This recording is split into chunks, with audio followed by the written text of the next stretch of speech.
আমি ডক্টর উজান রায় Bankura medical college হাসপাতাল থেকে আমার বদলি হলো শিলিগুড়ির মেডিকেল কলেজ হাসপাতালে।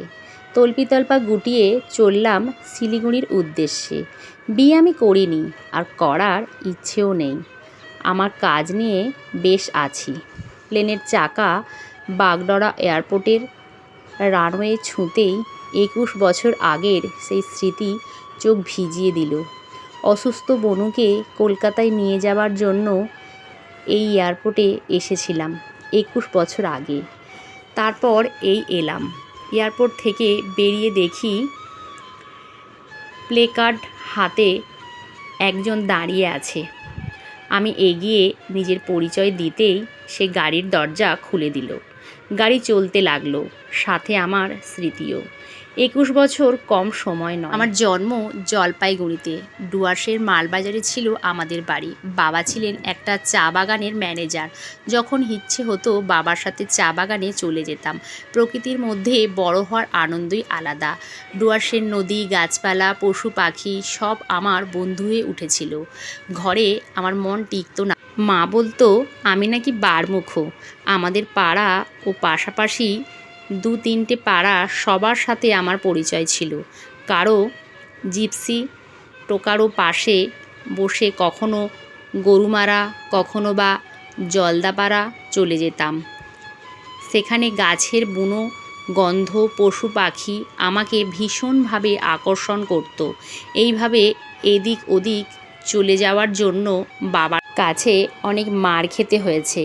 সেই বারমুখো আমার হঠাৎ পরিবর্তন হলো যখন আমার মায়ের কোলে ছোট্ট একটা বোন এলো।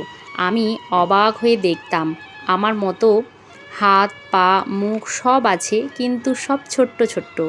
আমার তখন 7 বছর বয়স। স্কুল থেকে ফিরেই মাকে বলতাম বনুকে একটু আমার কোলে দিতে। কি সুন্দর ছিল আমার বনুটা। যত বড় হতে থাকলো সত্যিই রূপসী হয়ে উঠতে লাগলো। ওর নাম ছিল জুঁই। জুঁই ফুলের মতোই স্নিগ্ধ সুন্দর ছিল আমার বনু। সবাই বাবা মাকে বলতো এই মেয়ে একদিন রাজরানী হবে। বাবা বলতেন আমি চাই আমার ছেলে মেয়ে দুটো লেখাপড়া শিখে নিজের পায়ে দাঁড়াক, সেইভাবেই ওদের তৈরি করছি। প্রকৃতির নিয়মে আমরা বড় হয়ে উঠতে লাগলাম। আমি মেডিকেলে চান্স পেয়ে যখন শিলিগুড়ি চলে গেলাম, তখন বনু স্কুলে পড়ে। ছুটি ছাটাতে বাড়ি আসতাম। বনুও আমার আসার অপেক্ষায় থাকতো। আমি তখন সবে ইন্টার্নশিপটা শেষ করে বাড়ি এসেছি। বনুও বোর্ডের পরীক্ষা দিয়ে বসে আছে। আর কিছুদিন পর পরীক্ষার ফল প্রকাশ হবে। বনু একাদশ শ্রেণীতে কোথায় ভর্তি হবে, আমি চাকরি নেব নাকি এমডির জন্য তৈরি হব, এই সব নিয়ে বেশ কদিন ধরে আমাদের মধ্যে আলোচনা চলছে। আমি চাইছি বনু কলকাতায় পড়ুক, কারণ আমার ইচ্ছা যদি কলকাতার মেডিকেল কলেজগুলোর মধ্যে যে কোনো একটাতে চাকরি পায়, তাহলে 2 ভাই বোনে একটা বাড়ি ভাড়া করে থাকব। হাসি মজা খুনসুটিতে আমাদের দিনগুলো যখন কেটে যাচ্ছিল, তখন একদিন দেখলাম বনু মাথার যন্ত্রণায় ছটফট করছে। বনুকে জিজ্ঞাসা করে জানলাম প্রায়ই ওর মাথার যন্ত্রণা হয়, তবে মাথা ব্যথার ওষুধ খেলে ঠিক হয়ে যেত, কিন্তু বেশ কয়েকদিন ধরে ব্যথাটা খুব হচ্ছে। আমি বললাম তোর এতদিন মাথার যন্ত্রণা হচ্ছে আর আমায় জানানোর প্রয়োজন বোধ করিসনি? দাদার ওপর তোর বিশ্বাস নেই? ও কিছু উত্তর দেবার আগেই বমি করে ফেলল। মা বলল ওর মাইগ্রেনের ব্যথা। আমারও ছিল। আমার মন মানল না। পরদিন বনুকে নিয়ে আমাদের হাসপাতালে গেলাম ওর চেক আপ করানোর জন্য। তখনও আমাদের হাসপাতালে সিটি স্ক্যানের ব্যবস্থা ছিল না। এক্স-রে করে রিপোর্ট দেখে আমার কলেজের স্যার ডক্টর সুমিত রায় পরামর্শ দিলেন কলকাতায় নিয়ে গিয়ে সিটি স্ক্যান ও আরও পরীক্ষা নিরীক্ষা করার। কলকাতায় আমাদের কোনো চেনা জানা নেই, তাই একটা হোটেলে উঠলাম। স্যারের রেফারেন্সের পিজিতে ভর্তি করা হলো বনুকে। সব রকম পরীক্ষা হলো। রেজাল্ট দেখে ভেঙে পড়লাম।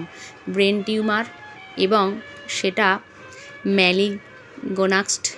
টিউমারটা বাড়তে বাড়তে ব্রেনকে ছুঁয়ে ফেলেছে। অঙ্কোলজিস্ট ডক্টর অমিতাভ ঘোষ আমায় জানালেন যে অপারেশনটা খুব ঝুঁকিপূর্ণ। অপারেশন সফল নাও হতে পারে। হলেও হয়তো ব্রেন ঠিকমতো কাজ করবে না।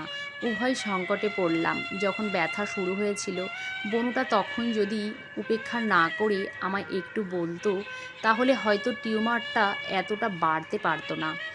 মাকে কিছু জানানো হলো না। বাবার সাথে কথা বলে ঠিক হলো অপারেশন হবে।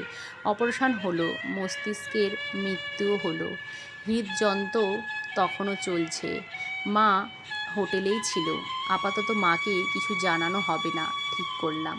সুপার আমাকে আর বাবাকে তার ঘরে ডেকে পাঠালেন। দেখলাম কয়েকজন ডাক্তার আছেন আর এক ভদ্রলোক ও ভদ্রমহিলা বসে আছেন। ভদ্রমহিলা বারবার রুমাল দিয়ে চোখ মুছছেন।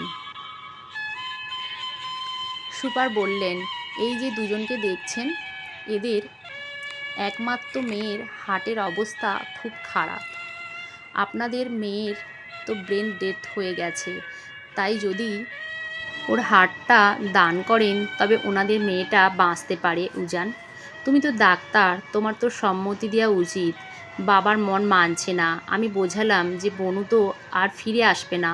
একটা অল্প বয়সী মেয়ে যদি বনুর হার্টটা নিয়ে বেঁচে যায়, তবে বনুর ওর মধ্যেই বেঁচে থাকবে।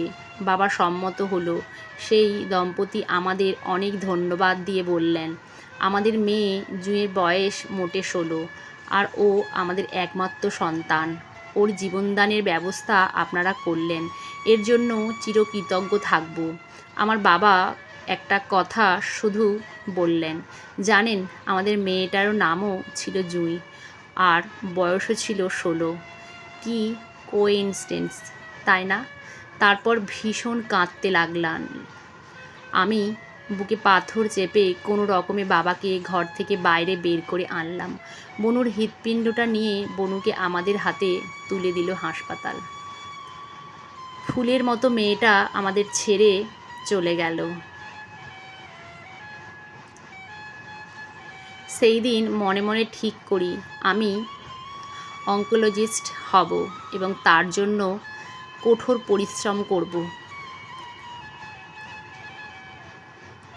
সেই যে বনুকে নিয়ে কলকাতা চলে এলাম, আর ফিরে যায়নি। কেমন করে ফিরে যেতাম বনুকে ছাড়া? বাবা সব বিক্রি করে কলকাতায় একটা বাড়ি ভাড়া নিলেন না। আমি অঙ্কোলজিস্ট হতে পারিনি, তবে সার্জেন হয়েছি। বেশিরভাগ সময়ে গ্রামের হাসপাতাল বেছে নিয়েছি। মা বাবা অনেক জোর করেছে আমার বিয়ের জন্য, কিন্তু আমার ইচ্ছে হয়নি। এই বেশ আছি, বনুর ছবি বুকে নিয়ে আর কাজ নিয়ে। এখন তো আমার কেউ নেই। মা বাবা পরপর চলে গেছেন। 21 বছর চোখের পলকে কেটে গেছে। স্যার, আমরা এসে গেছি। ড্রাইভারের কথায় অতীত থেকে বর্তমানে ফিরে এলাম। আমার সেই হাসপাতাল, এত বছর পর এখানে আমার বদলি হলো। সুপার আমাকে দেখে এগিয়ে এলেন। ওনার ঘরে আমায় বসিয়ে ড্রাইভারকে নির্দেশ দিলেন আমার জিনিসপত্র আমার জন্য নির্দিষ্ট কোয়ার্টারে রেখে আসতে।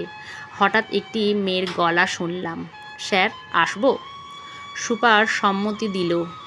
আমি দেখলাম অনিন্দ সুন্দর একটা মেয়ে ঘরে ঢুকলো। সুপার আমার সাথে পরিচয় করিয়ে দিলেন মেয়েটির।